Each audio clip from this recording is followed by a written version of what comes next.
giving hope, giving light, bringing peace to our world. And this is the real movement.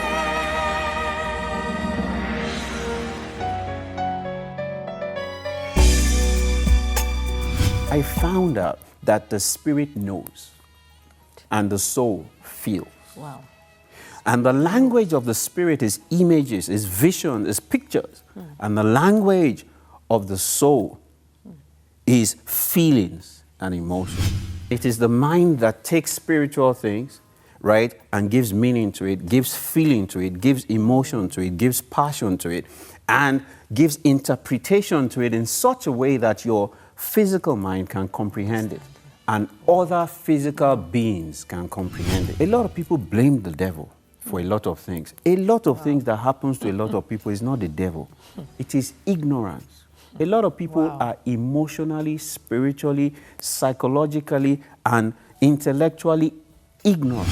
You are a spiritual being, right, that has been sent on earth to have a human experience. You are not a human being having spiritual experiences. Welcome back. This has been so exciting and informative. And I just literally feel us just being set free by the amount of truth that is being shared right here. So we're still on with Mr. Lanre Olushola. And from what you said last, I realized then that a lot of things that we Christians, pray about, or maybe even also non-Christians, pray about and say, oh, it's the devil, it's the devil. Usually it's about things going unchecked. You were giving the illustration about holding the cup, and that if you hold it for so long, things will begin to go wrong, in your arm, to the point where it will have to be corrected by surgery, medically, or if you would pray for it, then you pray for a miracle.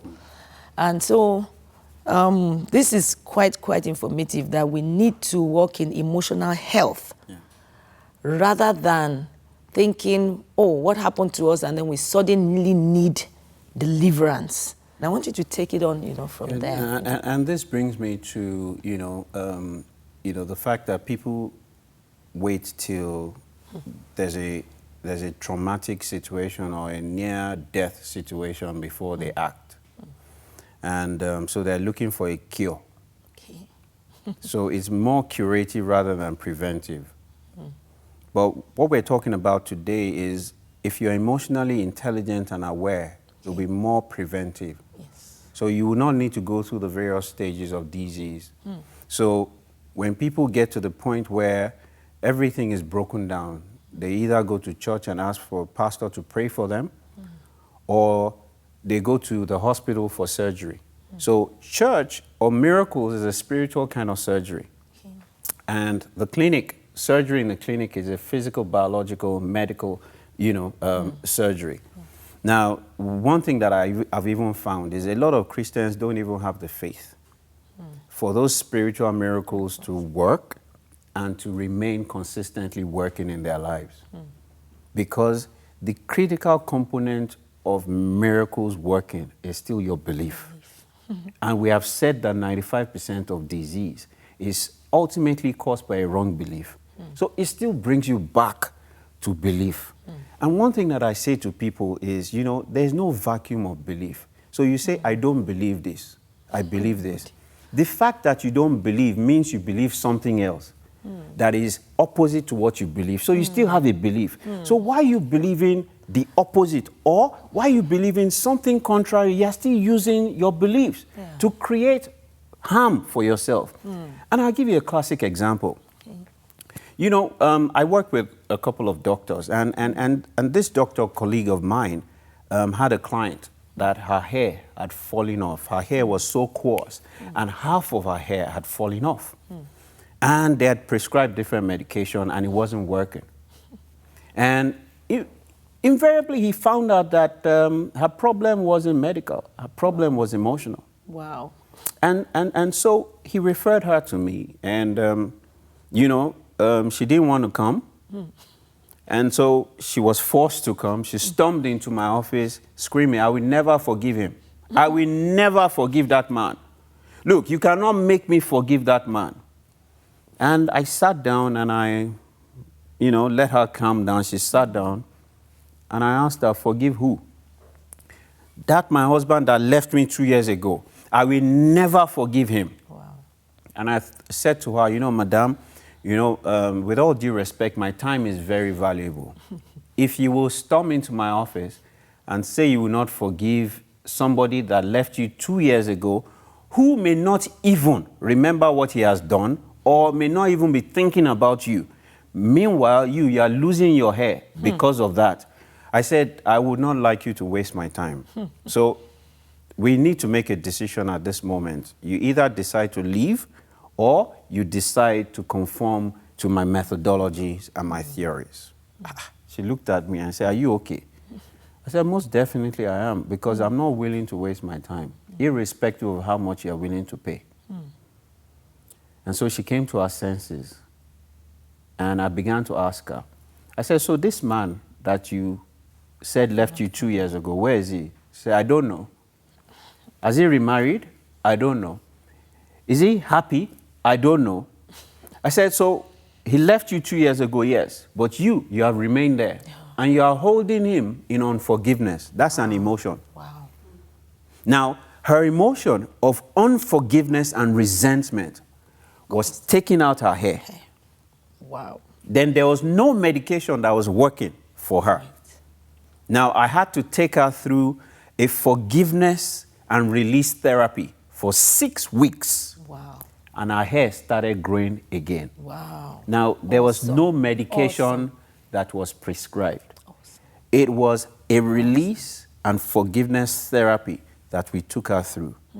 She released him, she forgave him, and her hair started growing all over again. Wow. Now, if she had continued, she would have ended up with cancer. Because at the heart, research and science now points to the fact that resentment, unforgiveness, malice, and the likes of those kind of emotions are the heart of a lot of terminal and autoimmune diseases. Wow. So now it has been proven that high blood pressure or coronary heart diseases, autoimmune diseases, chronic pains, and other diseases have been associated with specific emotions and emotional traumatic situations. In fact, the WHO says that by the year 2030, depression will be the world's deadliest disease. It will be the #1 killer. Wow. Now, depression is a state of lack of emotional balance.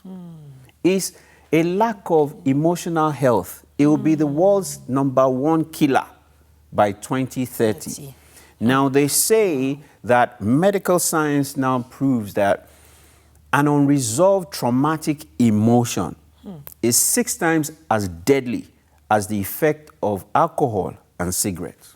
Wow. Yes. So some people don't smoke, they don't drink, but their emotions are killing them. Wow. Their emotions are collapsing their kidneys, their lungs, and their organs. So at the heart of a lot of physical ailments and manifestations lie unresolved emotional issues. Now, this brings me back to an environment, because everything stems out of an environment. Yes. So if you continue to stay in a hot environment and you can't breathe, you will choke and die. Now, so if you find out that you are in a particular environment, that the boiling point of that environment is far beyond how you can cope and exist, you need to take a break from that environment. Yes. But one of the things that happens in today's counseling and therapy sessions is they tell them to go back in there. Now, and we find a lot of women having breast cancers. We find a lot of women with fibroid. We find a lot of women, with a lot of chronic back pain, a lot of leg pain, a lot of knee issues, a lot of migraine issues, a lot of depression. you are sending them back into that same environment that causes it. Now, no matter what therapy you do, if they still go back to that environment and they relate in that environment the same way, interpreting things the same way, developing the same beliefs, what will happen is the disease will come back again. So they have not healed. You have only treated that symptom for that time. So we need to be able to interrogate and diagnose what is happening within their environment that they're in. Now, is it something that is caused by the children? Is this something that is caused by the husband? Is this something that is caused by the wife? Is this something that is caused in the office? Is this something that is financial related? Do you know, right, that when they trace people that have chronic back pain, consistent chronic back pain, it has to do with money. Money. Why? Because your back is your main structure. And it carries you and sustains you. Wow. And if you don't have money, your relationship with money or how you interpret money, right, is got to do with your back. Wow. And we can actually identify what emotions or what beliefs are wrong by the specific manifestation in your physical body. So if you have a problem with your right hand, you have a problem with your hand, you are holding on to something that you should let go of. Or you are not able to grasp something. And if it's a right hand or a left hand, it means something else for a woman. If it's a right hand, it's a woman. If it's a left hand, it's a man. For the man, it means something completely different.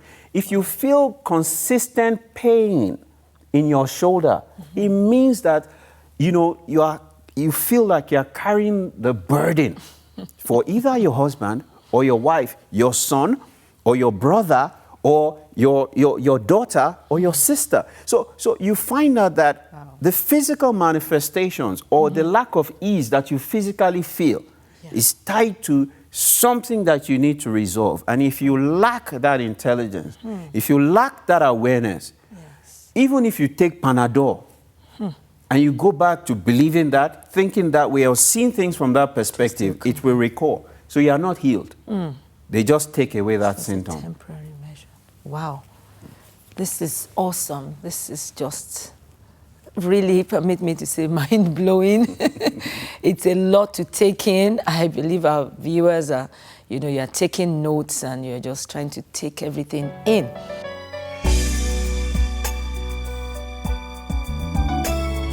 How do I know that I have forgiven him? How do I know that I've forgiven? Forgiveness comes at different levels. There's spiritual forgiveness, there's emotional forgiveness, there's intellectual or mental forgiveness, and physical forgiveness. Now, if you cannot hug, if you cannot kiss, if you cannot hold hands and make love with each other, you haven't. It is to your benefit. When you forgive, it's not to the benefit of the person you forgive. It is to your own benefit to forgive somebody else. The question says, my mom is a single parent. She loves taking pressure out of me. The pressure out on me and my sisters, but is tolerant with my younger brother. How do I avoid resenting her?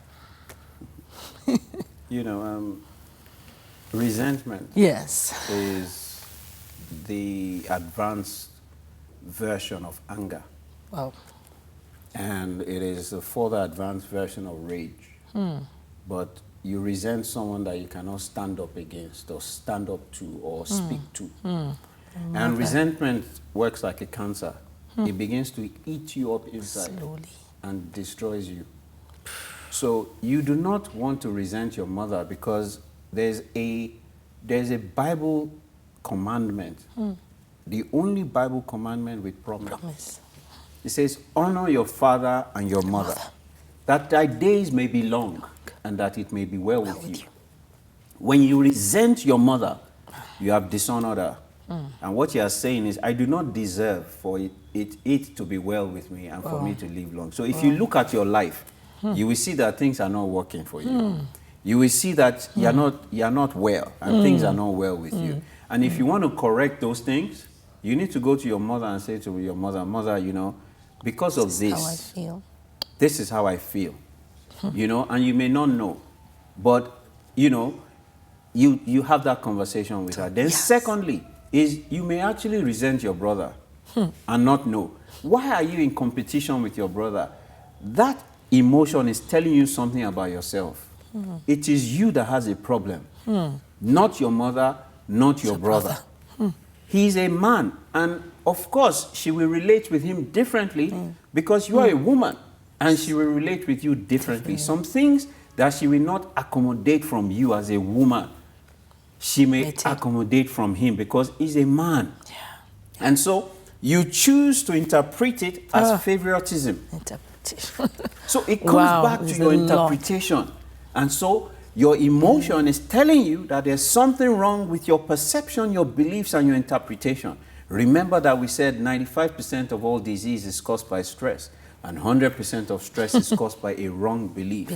That is a function of your interpretation, your perceptions, and how you see things. So sooner than later, if you do not come out of this, you will have a terminal disease that you may not be able to, you know, you may not be able to reverse. And so if you go to the doctors, right, there may be some recurrent disease or some recurrent ailment that you may find that you may be having around your stomach. Maybe your menstrual pain is, you have very serious menstrual pain, or you have fibroids, or you constantly have stomach issues or indigestion issues. And if you do not go and change that resentment issue, it may lead to fibroid, it may lead to cancer around that area, and it may be irreversible. So it is to your own best interest for you to have a conversation with your mother. Let your motive be right. Let it be driven by love. Because I say to people that the reason why you do what you do is more important than what you do. So let your motives be driven by love for reconciliation, for you to understand the reason why she does it, and for you to accept it. She's your mother. You cannot know more than her. You know, and she has a prerogative, how she wants to relate with her son and how she wants to relate with her daughter. Because you do not relate with your mom the same way you relate with your brother. So why would you expect your mother to relate with you the same way she relates with your brother? You know, your expectations will be cut short. And she will not be able to meet up to your expectations. Likewise, you are unable to meet up to her expectations all of the time. So I say to you, you know, he who do he, do he. Any sheni, o sherai. So if you resent her, you are doing yourself. Whatsoever you sow, you will reap. That interpretation, Yoruba language. This is so loaded. Wow. Because she's already said, my mom is a single parent. She didn't say because, but that's what she's trying. She's a single parent and loves taking. She's already judged. How do you know she loves doing that? She said, loves taking the pressure out on me. So you've concluded that because she's a single mother, there's this built-up pressure. Is it your fault that she doesn't have a husband? Is it you've judged her? Or wow. And we may not even be able to put it past her mom. Her mom may be overcompensating. Maybe. Yes, for what she did not do with her husband. So she's harder on her. Yes, so she's harder. And then she may be compensating with the... with the sons, seeing them like husband figure. Yes, and she doesn't want to make the same mistake she's made with her husband. And she doesn't want her daughter to make the same mistake she's made and found herself in a single situation. She's been harder on her. To train them. She has assumed a whole lot. So many wrong assumptions. But being emotionally intelligent and aware is to talk to the mom in love. It's I want to first of all talk to to you identify that when I you're have a problem. Yes. And to say to her, in that conversation, you will say to your mom, Mom, I have a problem. Aha. Not that, Mom, you have a problem. Oh, we have a lot to learn. Yes, it's Mom. Mom, you've offended me. Mom, no. Put it like Mom, you're the one with the struggling. problem, and you need her to help you. Please help me. And for you to help me, I need to understand it, Mommy. Because I'm struggling. This thing is Can she also say, Mom, I don't want you to read this wrongly. No, you see, you are My now heart towards you is love. So you say to Mom, you know I love Mom already realized that there's a wrong thing, that she the now- antennas of defense are What up. she now, yes, she develops a Don't we need to learn a defense lot about mechanism. communication? Yes. How to talk, how to listen? You know, there are four communication languages. There's the visual language, There's the auditory tonal language, there's the kinesthetic language, and there's the auditory digital language. What do I mean? There's some people that make sense of things. And so you use words about that align with making sense. Do you understand what I'm saying? Do you follow what I'm saying? Do you comprehend what I'm saying? Yeah. That is how you communicate with auditory digital people, people that make sense of things. Visual people like you to use visual words. Can you see what I'm saying? Can you picture this? You use graphs and images to communicate with them. Auditory tonal people, they like for you to use words that rhyme. So, make sure that you are in rhythm and you are speaking rhythmically and you're using words that rhyme. And kinesthetic people, they are feelers. Do you feel me? Can you connect with what I'm saying? So you need to understand people, but you need to know yourself, because oftentimes, if I'm kinesthetic, I use kinesthetic language to communicate. And, your communication language and your perception language influences your love language. So some people may feel that you don't love me, but I actually love you. So if I'm a visual person, and my love language is gifts, because I want to see the things. And, I will often want to give you gifts. But if your love language is feelings, is kinesthetic, is touch. You want to touch me, you want us to spend quality time together, and all of that. So the person doesn't feel loved, but it doesn't mean you don't love them. So there are many things that ignorance causes. So you say we're not compatible. You're not meant to be compatible. You're meant to be complementary of one another. So people are looking for people that are the same. If everybody is like me in this world, it will be a boring world. Because I want to go to the same location for holiday. I want to stay in the same hotel. I want to eat the same food in the same restaurant. And I don't want to go out. This world will be too boring. But my wife is different. She wants to go to Tokyo today, Alaska tomorrow. She wants to stay in a different hotel, eat different. So explore, adventure. In the beginning, we used to fight and quarrel. But I came to my senses. Realized that. And in the course of my studies, I realized that differences is supposed to complete us. Now, in God's mathematical equation, He says 1 + 1 is 1. So if I add 1 + 1 is 2. But when God says a man will leave his father and mother and be joined to his wife, and they two shall become one, it means that I'm incomplete. You are incomplete. So if you look at yourself and Reverend Sam, you find out that if you truly open your eyes and your heart, you complement and complete each other. We do. After a while, you start to look like each other. You start to behave like each other. You start to speak like each other. That is at the point where you merge spiritually, emotionally, psychologically, and physically into one. But oftentimes, this saying gets in the way. When 2 or 3 people come together, the natural result is conflict. Conflict of vision and goals, conflict of values, and conflict of beliefs. When people get into quarrels and arguments, it is because you believe that this person is violating your core values or is going against your core beliefs. You have a right and you deserve your values and your beliefs as equally as the other person has a right. So every time we're fighting, it's a clash of values and a clash of beliefs. So have you sat down to ask him, what are your core values? Why are they your core values? These are my core values. This is why they are my core values. What are your core beliefs? These are my core beliefs. How do we give accommodation for each other's beliefs and values? Because your values are the things that drive everything that you do. And you guard it. And you are friends with people that validate your values. And people that violate your values are the people that you fight. And you can kill anybody that violates your values. So when there's a lot of conflict in marriages, what we always identify is, do you understand each other's language? Do you know each other's values? Are there a clash of beliefs? And we say to a lot of people, are you best of friends? Because we say that there are 5 pillars that marriages and relationships sit on. Rest on. 1 is, are you best of friends? Do you understand and know one another? 3 is, are you forgiving? one to another, right? Another thing is, are you mature? Because maturity is very, very critical. And the fifth thing is, do you have empathy, compassion, and kindness for one another? You know, it's got to be about that person, not about you. And, you know, you will notice that there's no love in the foundation, and the pillars. Now, because a lot of people misdefine love.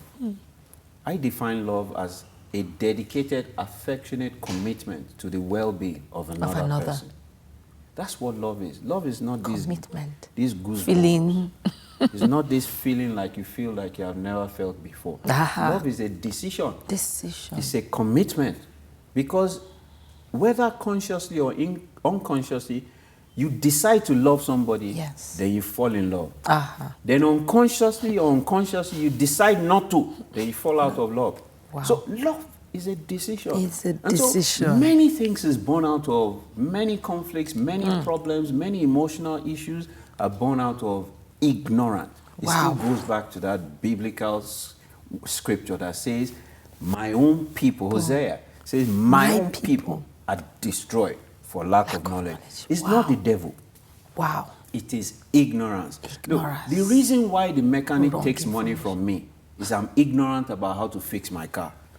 I have no knowledge. Anything that I'm paying for, I'm ignorant about it. Anything you are suffering for is because you are ignorant. And if you can find the truth about that thing, you'll be free. And you will not need to spend money or waste your time in that area. This is just awesome.